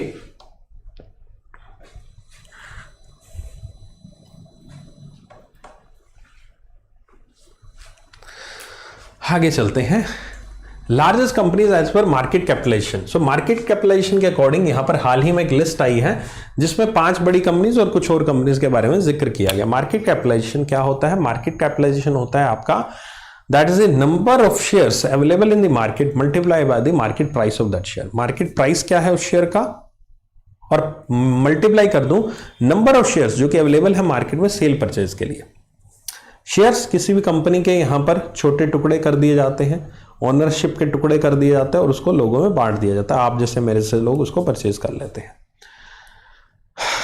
अब वो जो भी नंबर ऑफ शेयर्स हैं जो मार्केट में उपलब्ध है जिनको आप सेल परचेज कर सकते हो, उनको मल्टीप्लाई कर दूंगा जो भी मार्केट का प्राइस है उस शेयर का, तो मेरे पास वैल्यू जो आएगी वो मार्केट कैपिटलाइजेशन आएगी। अब उसी मार्केट कैपिटलाइजेशन के बेस पर यहां पर इंडिया में फिलहाल यहां पर सबसे टॉप जो कंपनी है वो रिलायंस इंडस्ट्री है। रिलायंस इंडस्ट्री के यहां पर number of shares multiply by the market price of share करेंगे तो उसकी वैल्यू बनती है 16.07 लाख करोड़। टीसीएस दूसरे नंबर पर है 11.62 lakh crore, HDFC bank, then the ICC bank, then the Hindustan Unilever limited 5.85 lakh crore से। और हाल ही में ये न्यूज चर्चा में क्यों आई है? ये न्यूज चर्चा में इसलिए आई है क्योंकि आईटीसी लिमिटेड ने हाल ही में इन्फोसिस को पीछे छोड़ दिया है। आईटीसी लिमिटेड ने हाल में इन्फोसिस को पीछे छोड़ दिया है and Indian multinational information technology company to become the India 6th largest company as per market capitalization. इसकी जो वैल्यू है वो 5.11 लाख करोड़ पर है यहां पर आपकी, while the market cap of Infosys जो है 5.08 लाख करोड़ पर है। ये जो मार्केट कैपिटलाइजेशन की जो फिगर है ये ऐसा नहीं है कि ये फिक्स है। ऑब्वियस है, मैंने क्या कहा? Number of shares multiply market price. Market price तो अभी भी बढ़ रहा है, अभी भी इंक्रीज हो रहा है, कम हो रहा है। मैं अभी आपसे बात कर रहा हूं, ये बात करते करते पिछले 5 मिनट में इन शेयर्स के मार्केट प्राइस ऊपर नीचे दाएं बाएं हो रहे हैं। तो मार्केट प्राइस जब ऊपर नीचे हो रहा है तो ये भी तो इंक्रीज डिक्रीज हो रहे होंगे। हो रहे हैं क्या? नहीं हो रहे, है ना? हो रहे हैं क्या ना? बिल्कुल सही बात की ना। ठीक है, तो ये कोई फिक्स नहीं है, आपको इसको याद नहीं करना, याद मत करने बैठ जाना कि सर ये अमाउंट याद है। कोई फिक्स नहीं है, ये अमाउंट पर सेकंड बदलती है। बस इस न्यूज में आपको याद, थोड़ा सा मैं आपको समझा देता हूं और तरीके से इस न्यूज को कि ये न्यूज ऐसे क्यों इंपॉर्टेंट है। अगर इनके हिसाब से पूछा जाए मार्केट कैपिटलाइजेशन से ज्यादा किस कंपनी की है, तो as per this news Reliance industry की है। अब आप गैप देखो दोनों में, हर एक में गैप देखो कितना ज्यादा गैप है। टीसीएस रिलायंस इंडस्ट्री को क्रॉस कर सकता है, मतलब करने को कर सकता है, कोई ऐसी बड़ी बात नहीं है, लेकिन वो जब क्रॉस करेगा तो बहुत बड़ी खबर आ जाएगी, मार्केट में बहुत बड़ी खबर बन जाएगी कि टीसीएस ने रिलायंस इंडस्ट्री को क्रॉस किया। लेकिन हाल फिलहाल नहीं कर सकता क्योंकि इट्स अ ह्यूज अमाउंट, मतलब 2 लाख करोड़, इनमें भी 2 लाख करोड़ का फर्क, इसमें भी 3 लाख करोड़ का फर्क, इसमें भी 1 लाख करोड़ का फर्क, 1 लाख से कम है खैर, है ना। तो ये करोड़ों का फर्क है इतना ज्यादा, तो इनमें सरपास होना थोड़ा सा देरी लगती है, या फिर होगा तो खबर बन जाएगी। अब खबर क्यों, जैसे अभी ये खबर बन गई, आईटीसी लिमिटेड ने इन्फोसिस को पीछे छोड़ दिया, ये खबर बनी, इसलिए ये खबर आई। अगर ये खबर ना आती मार्केट में तो फिर ये न्यूज ना आती। पॉइंट ऑफ व्यू समझ रहे, इस न्यूज को लाने का क्या है, ये कोई ऐसी रैंकिंग इंडेक्सेस नहीं है कि रैंकिंग दे दी, इंडाइसिस दे दिया जो 6 महीने बाद साल भर बाद जो आते हैं, हैप्पीनेस इंडेक्स, ये करप्शन इंडेक्स वगैरह, ये वो वैसी न्यूज नहीं है। ये जैसे एक जनरल न्यूज है कि भाई साहब अभी हाल ही में आईटीसी लिमिटेड ने पीछे छोड़ दिया है किसको, इन्फोसिस लिमिटेड को, और छठी लार्जेस्ट कंपनी बन रहा है मार्केट कैपिटलाइजेशन के हिसाब से, क्योंकि जो है 5.11 लाख करोड़ हो, 5.08 लाख। और ये भी जरूरी नहीं है भाई, हो सकता है आज की डेट में जब बात करो आईटी से फिर से 7वें स्थान पर आ गया हो, ये भी हो सकता है, कोई बड़ी बात नहीं। लेकिन न्यूज तो न्यूज बनी और इसलिए ये न्यूज आपके सामने आई है। उम्मीद करता हूं पॉइंट ऑफ व्यू मेरा समझ गए होंगे, और ये है आपकी मार्केट कैपिटलाइजेशन रिलेटेड खबर। अगली खबर पे चलते हैं, USTR 2023 special 301 report. United states trade representative 2023 special 301 report यहां पर आई है, जिसमें प्रायोरिटी वॉच लिस्ट की एक जिक्र किया गया, प्रायोरिटी वॉच लिस्ट का जिक्र किया गया। एक बार इस न्यूज को पढ़ो, मैं पानी पी लूं।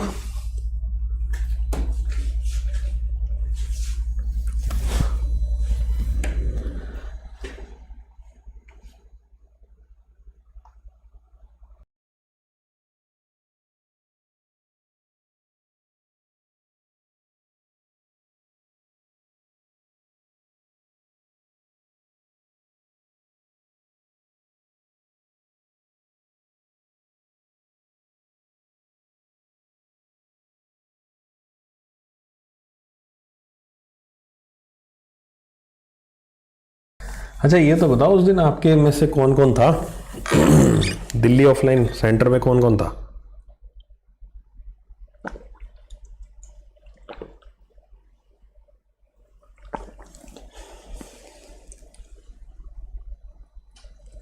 क्योंकि उस दिन सबके नाम तो नहीं मैं जान पाया कुछ के नाम तो पता लग गए थे, मैंने पूछे थे, सबके तो नहीं जान पाया। अभी देखते हैं कौन कौन था, मुझे बताओ तो सही कौन कौन आया था उस दिन। एक तो रोहित झा, जिसने मेरी डीपी लगा रखी है भाई ने, तो है मेरे साथ फोटो खींच के लगा ली ठीक है रोहित, ओके बढ़िया यार, बढ़िया लग रही है यार शक्ल, है बढ़िया लग रही है। ये एक तो यार तुम लोगों से पूछो ना कि मैं पूछता हूँ कि कौन था, ये यस वाले लोग की बजाय ना नो वाले ज़्यादा आ जाते हैं नो वाले से पूछा मैंने, जो आए हैं उनसे पूछ रहा हूँ। ठीक है, पूजा थी, रोहित था, ठीक है, देखो नो वाले।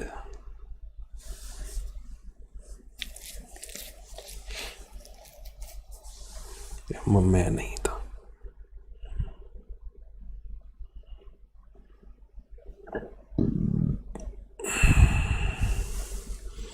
मैं भी लगाऊंगी सर आज, वाह दो ही थे क्लास वाले, लाइव क्लास वाले 2 ही थे, बाकी आए तो बहुत थे, 100 लोग थे वहाँ पर उस दिन, 100 लोग आए थे।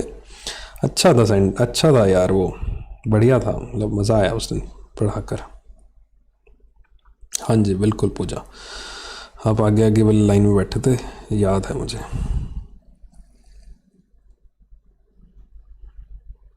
नहीं 2 तो नहीं थे, 100 लोग थे तकरीबन। मैं लेट हो गई, कहाँ लेट हो गए? वेस्ट बंगाल या उड़ीसा है, हम 5000 लोग लाएंगे। 5000 लोग भाई साहब को मोदी जी की रैली या ट्रक भर के लाएगा, 5000 लोग लाएंगे चलो क्लास में आते हैं। पटना आ जाओ जल्दी, पटना में आएंगे, क्या क्या दिखाओगे यार पटना में, मतलब ये तो बताओ, पटना आऊँगा तो कितने दिन के लिए आऊँ, ये तो बताओ पहले, है ना। ऐसे तो आऊँगा पटना, ऐसे थोड़ी ना, दिल्ली में चलो आते रहते इसलिए एक रात में वापस आ गया, अब पटना आऊँगा तो कम से कम 3-4 दिन रुक के जाऊँगा वहाँ पे, है ना।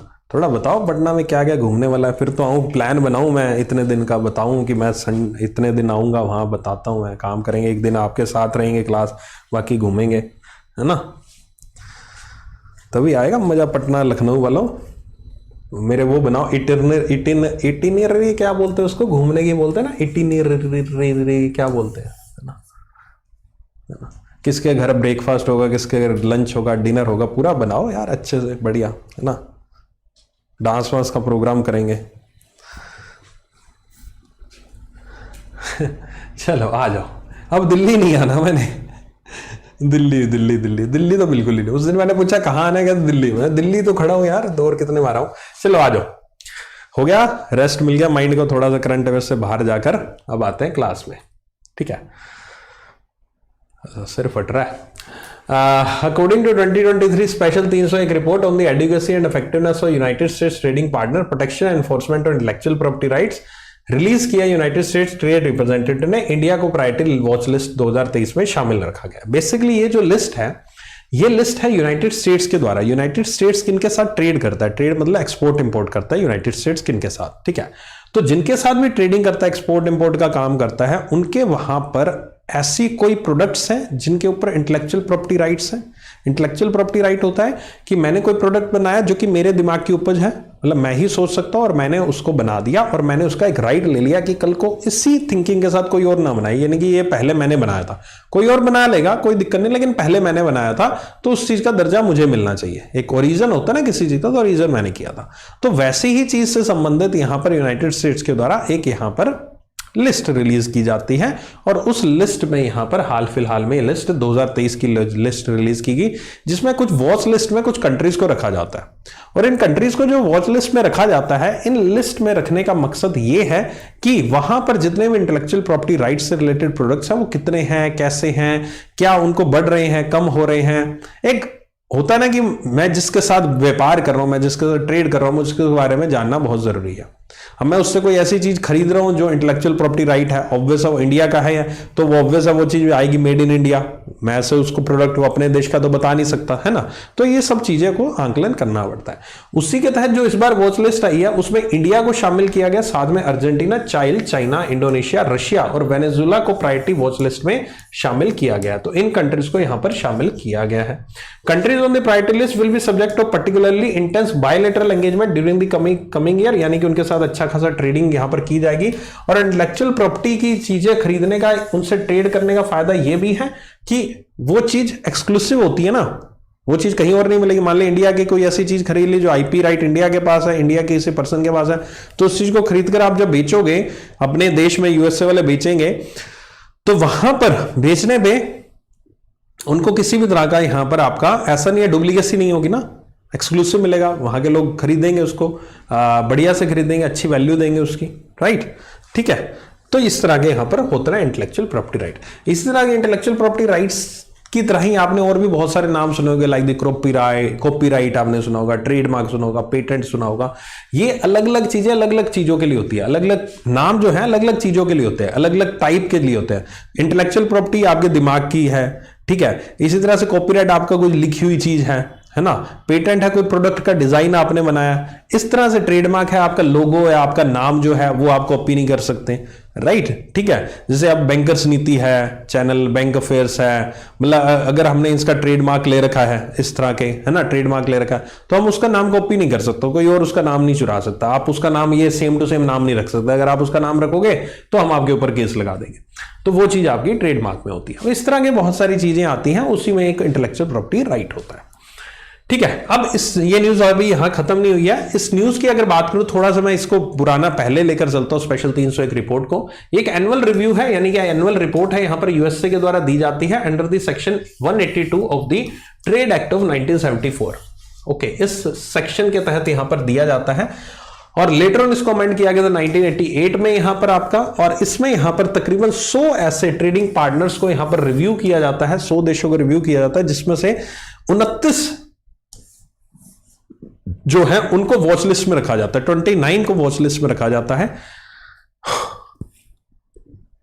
और 29 में से इस बार जो है यहां पर 7 जो है, ये 7 है ना, 1 2 3 4 5 6 7, इन 7 को इस बार रखा गया है और पहले से 22 जो है वो मौजूद है।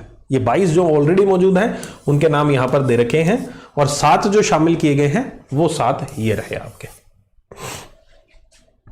ठीक है, समझ गए मेरी बात? तो ये है आपकी पूरी पूरी रिपोर्ट यहां पर दी गई है। किसके द्वारा दी गई है ये क्वेश्चन पूछा जा सकता है। यूएसए के द्वारा। कौन कौन से देश इसमें शामिल किए गए हैं, ये कुछ देश अभी हाल ही में शामिल किए गए। ये वाले याद रख लेना, ये तो याद रख ही नहीं पाओगे, मुश्किल है आपको, इतने सारे देशों के नाम याद से याद रखोगे, लेकिन ये याद रख लेना ओड वन आउट के फॉर्म में रूप में क्वेश्चन पूछा जा सकता है। इनमें से कौन से शामिल नहीं है ना, या फिर इंडिया के अलावा और कौन कौन से देश है, इस तरह का क्वेश्चन भी पूछा जा सकता है।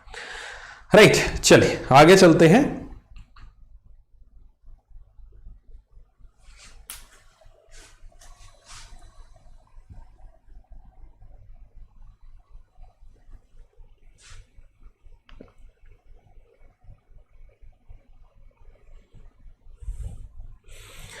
अबे क्यों लड़ रहे हो? लोग दाल बाटी और किसके बीच में, लिट्टी चोखा के बीच में लड़ गए। अरे यार कमाल अभी। 68 Hyundai Filmfare award. Okay, so यहां पर फिल्म फेयर अवार्ड देखने को मिले हाल ही में। जियो वर्ल्ड कन्वेंशन सेंटर मुंबई में हुए 1954 में यहां पर इंट्रोड्यूस किए गए थे और प्रेजेंट किए जाते हैं annually by the times group. ठीक है, तो फिलहाल इस पेज में से आपको जो याद रखना है 68 याद रख लेना। ठीक है, कहाँ हुए, मुंबई में होते हैं, ऑब्वियस है ना। एक तो पहला ये याद रख लेना, दूसरा 1954 याद रख लेना और तीसरा किसके द्वारा दिया जाता है, टाइम्स ग्रुप के द्वारा दिया जाता है, ये याद रख लेना। ठीक है, ओके, तो ये याद रख लेना आपका। और ये लिस्ट है, देखो याद करने की इच्छा हो तो कर लेना, वैसे मैं रिकमेंड नहीं करता क्योंकि आप याद रख नहीं पाओगे। अगर एग्जाम में क्वेश्चन आता भी है तो ज्यादा से ज्यादा बेस्ट फिल्म याद रख लेना, है ना। बेस्ट एक्टर जो है आपका इन लीडिंग रोल और best actress in the leading role, best director याद रख लो, है ना। और बाकी वही यार, कितना ज्यादा याद रखोगे, एग्जाम में इतना याद रख नहीं पाओगे। ये एक मेरी ड्यूटी बनती है कि भाई दे दूं, है ना। नहीं तो कोई बच्चे कहेंगे कि सर वो लिस्ट तो दी नहीं आपने, सर उसने दे दी उसने दे दी। चलिए दे देता हूं, लेकिन मैं साथ साथ बता देता हूं कि जरूरत नहीं है याद करने। मतलब ऐसा नहीं एग्जाम में क्वेश्चन नहीं आ सकता, एग्जाम में क्वेश्चन आ सकता, पूछ सकते हैं कि बेस्ट म्यूजिक एल्बम किसको दिया, लेकिन याद रख पाओगे प्रैक्टिकली पॉसिबल नहीं है। दैट्स वाई इससे बेटर किसी और न्यूज को 10 बार पढ़ लो। या चलो आगे चलते हैं। Dalai Lama receive the Ramon Magsaysay award. Dalai Lama ji को यहां पर 1959 में रेमन मैग्सेसे अवार्ड मिला था। ठीक है, लेकिन उन्होंने उस अवार्ड को फिजिकली खुद अपने हाथों से नहीं एक्सेप्ट किया था। उनके ब्रदर जो थे गायलो थोंदेन, उन्होंने यहां पर मैग्सेसे अवार्ड यहां पर अगस्त 1959 में मनीला फिलीपींस में लेने गए थे। ठीक है, लेकिन अब जाकर दलाई लामा जी को उनको सौंपा गया है, पहली बार मतलब लिया है रेमन मैग्सेसे अवार्ड यहां पर दलाई लामा जी ने 1959। सिंस एक्साइल फ्रॉम तिब्बत, 1959 के बाद ये तिब्बत से यहां पर आपका निकल गए थे और तब से ये इंडिया में ही रह रहे हैं और ये अब अवार्ड इनको यहां पर प्रेजेंट किया गया है 1959 के बाद। मिला इनको 1959 में था। एग्जामिनर पूछ सकता है आपसे कि दलाई लामा जी को रेमन मैग्सेसे अवार्ड कब मिला था, 1959 में मिला था, लेकिन अब उनको यहां पर प्रेजेंट किया गया है, अब जाकर उनको फिजिकली। रेमन मैग्सेसे अवार्ड को हम नोबेल प्राइज ऑफ एशिया कहते हैं, नोबेल प्राइज ऑफ एशिया कहते हैं यहां पर आपका, और ये एनुअली दिया जाता है आपका रेमन मैग्सेसे अवार्ड फाउंडेशन के द्वारा। ओके, सो ये 6 कैटेगरीज में एनुअली दिया जाता है 2008 तक। उसके बाद इस कैटेगरी को यहां पर सारों को मर्ज कर दिया गया था एक ही कैटेगरी में। राइट, वोडाफोन ने अपॉइंट किया मार्गरीटा डेला वेले को as a permanent CEO. CEO appoint की गई है, कौन अपॉइंट की गई है, मार्गरीटा डेला वेले। ठीक है, Ramon Margherita Della Valle permanent CEO appointed at the Vodafone. A Madhav Rao selected as CMD of the Bharat dynamics limited के चेयरमैन एंड एमडी बने हैं बीडीएल के। कौन बने हैं, ए माधव राव, जो कि डायरेक्टर हैं आपके बीडीएल के, अब उनको बनाया गया सीएमडी। पंकज सिंह को चुना गया है president of Indian cycling federation. BJP के एमएलए हैं नोएडा से और बेटे हैं आपके राजनाथ सिंह, जो कि डिफेंस मिनिस्टर है हमारे देश के। अभी फिलहाल मालदीव्स की यात्रा पर भी गए हैं यहाँ पर हमारे देश के डिफेंस मिनिस्टर। देखो, डिफेंस मिनिस्टर मालदीव्स की यात्रा पर गए हैं, कोई कारण होगा, कोई बढ़िया कारण होगा तभी गए होंगे। तो फिलहाल पंकज सिंह जी यहाँ पर, उन्हीं के बेटे, इनको बनाया गया है इंडियन साइकिलिंग फेडरेशन का यहाँ पर प्रेसिडेंट। ये रीसेंट अपॉइंटमेंट है। खैर ये आपको रीसेंट अपॉइंटमेंट मैं जो मंथली मैगजीन दूंगा उसमें मिल जाएंगे। ये फिलहाल मैंने आपको दे दिए हैं एक साथ, आपके रीसेंट अपॉइंटमेंट जो हमने हाल फिलहाल में पिछले दिनों में किए थे आपके रिवीजन पॉइंट ऑफ व्यू से। Australia to host third in person Quad summit on May 24। मई 24 को यहां पर क्वाड समिट होगी। क्वाड समिट का कौन सी होती है? 4 देश इसमें शामिल है क्वाड समिट में। इंडिया, ऑस्ट्रेलिया, चाइना नहीं, चाइना के लिए तो बनाया था। इंडिया, ऑस्ट्रेलिया, जापान और यहां पर चौथा कौन है भाई? ऑस्ट्रेलिया। ओके, नहीं ऑस्ट्रेलिया तो हो गया ना, है ना। यूएस है, जापान है और इंडिया है और ऑस्ट्रेलिया है। हाँ, मैं कंफ्यूज क्यों हो रहा हूं? ठीक है। सो ये 4 देश मिलकर क्वाड समिट करते हैं। क्वाड नेशंस कहलाते हैं यहां पर आपका। इन्होंने चाइना को चारों तरफ से घेरने के लिए ये चीज ये एक ग्रुप बनाया था। क्वाड समिट अभी हाल ही में सिडनी में आयोजित होने वाली मई 24 को, तो वहां ऑस्ट्रेलिया में होने वाली है। बस इतना ही इसका न्यूज में। Australia to host third in person, तीसरी बार ये करेंगे। जब ये हो जाएगी क्वाड समिट तब इसके बारे में और खबरें तब आएंगी, तब हम वो डिस्कस करेंगे इसके बारे में। Scientist and orator doctor N Gopalakrishnan, इनका हाल ही में निधन हो गया। केरला में यहां पर निधन हो गया। ये council of scientific and industrial research structural engineering research centre में यहां पर साइंटिस्ट बी 1987 में ज्वाइन किया था। ये रिटायर्ड साइंटिस्ट हैं और ऑरेटर है, काफी अच्छा बोलते थे। एन गोपालकृष्णन इनका नाम है। World Day of Safety Health Worker and at Work April 28 को ऑब्जर्व किया जाता है। ये 27 अप्रैल को सिविल एविएशन रेजिंग डे था। और ये कुछ पिछले दिनों के आपके इंपॉर्टेंट डेज विद थीम्स के साथ। एंड उम्मीद करता हूं आज का सेशन पसंद आया होगा। मेरी तरफ से 4 मई से आप सबके लिए एक नया फ्रेश बैंकिंग अवेयरनेस का कोर्स आ रहा है, फाउंडेशन कोर्स जिसको मैं कहता हूं basic to advance banking blueprint, इस बार मैंने नाम दिया इसको। 4 मई से 21 जून तक इसकी क्लासेस चलेंगी। रोज सुबह 6 बजे इसकी क्लास होंगी, मंडे टू सैटरडे। अगर आप अनअकैडमी प्लस के यूजर है तो आपके लिए फ्री ऑफ कॉस्ट है, मतलब आपके प्लस सब्सक्रिप्शन में ही ये कोर्स इंक्लूडेड है। अगर आप अनअकैडमी प्लस के यूजर नहीं है और मुझसे बैंकिंग फाइनेंशियल अवेयरनेस करना चाहते हैं तो आप इस प्राइस में इस कोर्स को परचेज कर सकते हैं। ये प्राइस अभी फिलहाल 25% इस पर डिस्काउंट नहीं मिल रहा है, जो कि कल तक ही मिल रहा था। अभी फिलहाल इस पर जो डिस्काउंट मिलेगा वो आप देख लीजिएगा, शायद 5% या 10% डिस्काउंट आपको मिल रहा होगा ये कोड लगाने के बाद। ठीक है, नीति कोड लगाने के बाद आपको इसको प्राइस मिलेगा।